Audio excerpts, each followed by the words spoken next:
Subscribe کیجئے ہمارے channel اور دبائیے بیل کا آئیکن تاکہ آپ کو ریگولر نوٹیفیکیشن اپڈیٹس مل سکے۔ اللہ تعالیٰ جل شانہ نے ایسا رشتہ ماں کی صورت میں پیدا کیا ہے، جنت کی چھاؤں کا دنیا کے اوپر روپ ہے ماں کی ذات، جنت کی گھنی چھاں ہے ماں کا وجود، اور اللہ نے اپنی رحمتوں کو اگر کوئی صورت دی ہے تو وہ ماں کا روپ ہے، اور ماں کے سینے میں وہ تڑپتی ہوئی ممتا اور محبت کہ وہ پگھلتے ہوئے جذبات رکھے گئے ہیں کہ دنیا پر ماں کے پیار کا بدل نہیں ہے۔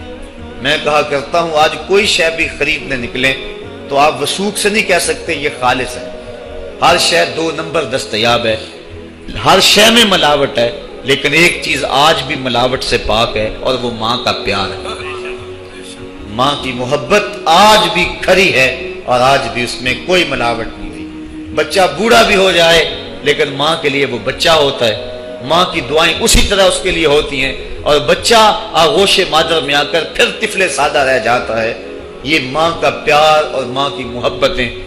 ایک شاعر نے ماں کی محبت کا نقشہ کھینچتے ہوئے کیا خوبصورت بات کہی، وہ کہتا ہے مدت ہوئی میری ماں نہیں سوئی تابش، میں نے ایک بار کہا تھا مجھے رات کو ڈر لگتا ہے، کہا سحری کے وقت میں نے ایک بار اٹھ کے رات کو چونک کر کہا تھا مجھے رات کو ڈر لگتا ہے۔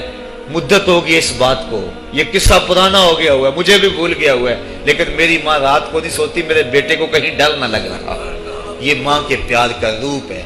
علامہ اقبال جب ان کی والدہ انتقال کر گئیں تو وہ دیار غیر میں تھے، تو اس وقت انہوں نے ایک طویل مرثیہ لکھا اپنی ماں کی یاد میں، جس کو عنوان ہے والدہ مرحومہ کی یاد میں۔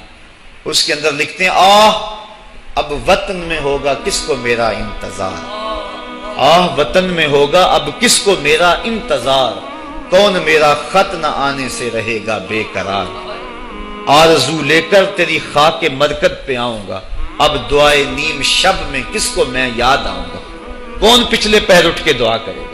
ہر ایک سے کہنا پڑتا نا جناب دعا کرنا، مولوی صاحب سے بھی عرض کرنا پڑتا حضور دعا میں یاد رکھنا، پیر صاحب سے گزارش کرنا پڑتی ہے جناب مجھے دودھ راتوں میں اور چاندنی راتوں میں مجھے یاد رکھنا، حاجی کو معتمر کو کہنا پڑتا جناب دیار حرم میں جا رہے ہو اور دیار حبیب میں جا رہے ہو وہاں مجھے دعاؤں میں یاد رکھنا، سین حرم میں بھی اور جالی کے سامنے بھی ہر ایک کو کہنا پڑتا ہے کہ مجھے دعاؤں میں یاد رکھنا۔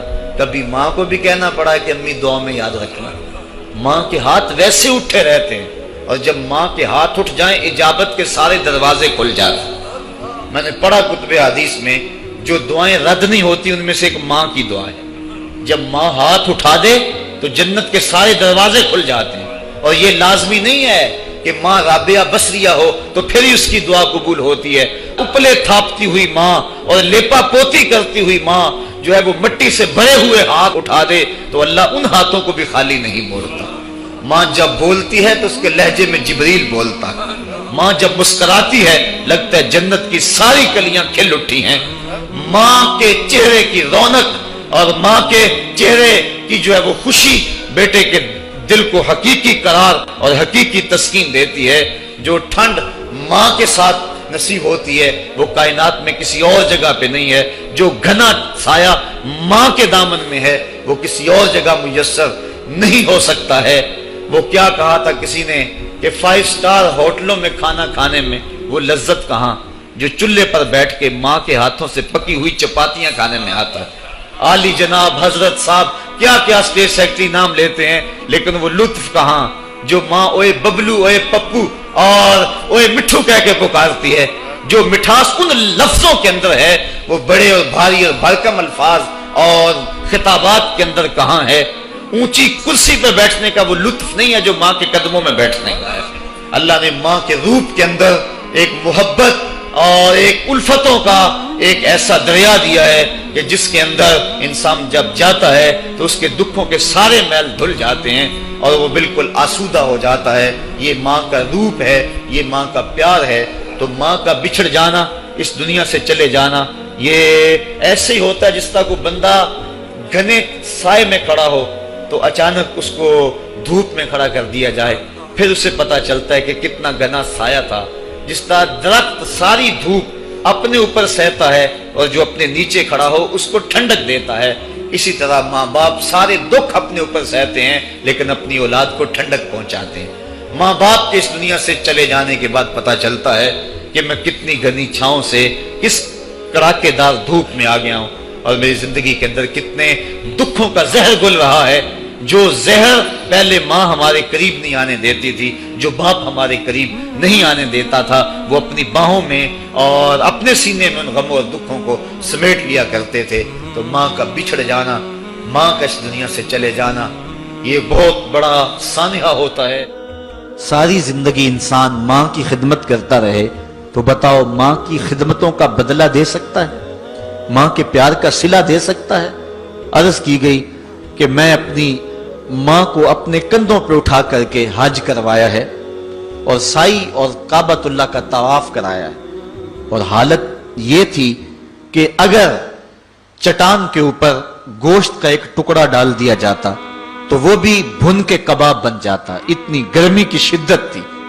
کیا میری ماں نے میری جو خدمت کی، میری کفالت کی، مجھے دودھ پلایا، مجھے جنم دیا، تو میں نے کیا ماں کی خدمتوں کا صلہ دے دیا ہے؟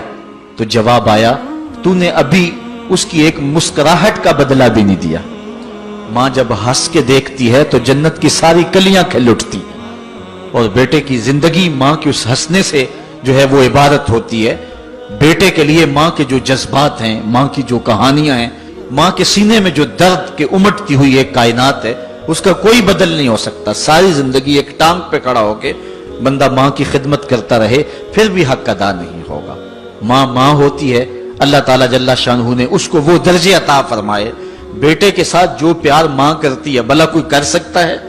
کوئی اتنی محبت دے سکتا ہے جتنی ماں محبت دیتی ہے؟ ساری زندگی بھی انسان ان محبتوں کا بدل دینا چاہے تو نہیں دے سکتا، چونکہ ماں کے پیار کا کنارہ ہی کوئی نہیں. ماں کی محبت کی گہرائی اور گہرائی کو کوئی ناپ ہی نہیں سکتا. سمندر کے پاتال تک تو شاید کوئی پہنچ گیا ہو، لیکن ماں کے پیار کا کنارہ آج تک کسی کو نہیں ملا. اللہ تعالیٰ نے اس کے سینے میں دھڑکتا ہوا جو دل رکھا ہے اور تڑپتی ہوئی جو ممتا رکھی ہے، وہ ایک مثال بنی ہوئی ہے کہ کسی نے کسی کو کہا کہ میں تیرے پہ راضی تب ہوں گی کہ اگر تو اپنی ماں کا کلیجہ نکال کے لے آئے.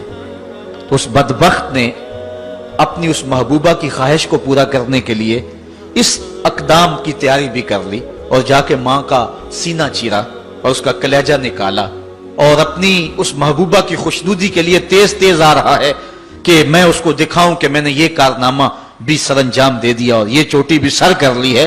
تو تیزی سے آ رہا تھا، راستے میں ٹھوکر لگی. جب گرا تو کہتے ہیں ماں کے کلیجے سے آواز آئی پتر چوٹ تو نہیں آئی ہے. یہ ماں کے پیار کا روپ ہے، یہ ماں کی محبت کا انداز ہے. دنیا والوں، ماں کی قدر کو ضائع نہ کرنا. ماں کے پیار کو اور اس کی محبت کا صلہ دے تو نہیں سکتے، لیکن ساری زندگی ماں کی نوکری کرنا اور اپنے باپ کی زندگی کے اندر کبھی بھی نافرمانی نہ کرنا، یہ سعادت مندی اور خوش نصیبی ہوتی ہے. حضور نے منبر کی 3 سیڑھیوں پہ قدم رکھتے ہوئے آمین آمین کہا تھا. تو بعد میں پوچھا گیا حضور آپ نے ہر سیڑھی پہ قدم رکھتے ہوئے آمین کہا تو یہ کیا ماجرا تھا؟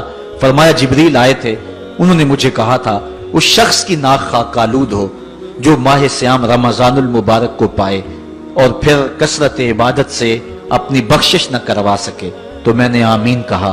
پھر کہا اس شخص کی ناک خاک آلود ہو جو والدین کو بڑھاپے میں پائے اور جنتی نہ ہو سکے ان کی خدمت کر کے. تو میں نے آمین کہا. پھر جبریل نے کہا اس شخص کی ناک خاک آلود ہو جس کے سامنے آپ کا ذکر کیا جائے اور آپ پر درود نہ پڑے. تو میں نے آمین کہا. تو وہ شخص کتنا بد نصیب ہے جو والدین کو ناراض کر لیتا ہے. میں کہتا ہوں ساری کائنات ماں کے قدموں تلے ہے، بلکہ میرے محبوب نے جنت کو ماں کے قدموں تلے قرار دیا. الجنت تحت اقدام الامہات، جنت ماں کے قدموں تلے ہیں. ماں اتنا پیار کرتی ہے کہ جس کا کسی ترازو پہ تول نہیں ہو سکتا، اور اس کے پیار کا صلہ بدلہ ساری زندگی خدمت میں بھی گزار دیں پھر بھی نہیں دیا. آپ کو اس قسم کی مزید بھی ویڈیوز سے آگاہ کرتے رہیں گے، ایسی معلومات فراہم کرتے رہیں گے۔ اگر آپ نے ابھی تک ہمارے چینل کو سبسکرائب نہیں کیا تو چینل کو سبسکرائب کر لیجئے۔ کمنٹ سیکشن میں ہمیں بتائیے کہ کیا آپ کو یہ معلومات پسند آئیں، اور اگر یہ معلومات پسند نہیں آئیں تو ان کی وجوہات کیا تھیں، اور اگر پسند آئی ہیں تو ان معلومات کو دوسروں کے ساتھ شیئر بھی کیجئے، اور یہ جان لیجئے کہ ہمیں بھی قیامت کی تیاری کرنا ہے۔ وما علینا الا البلاغ المبین۔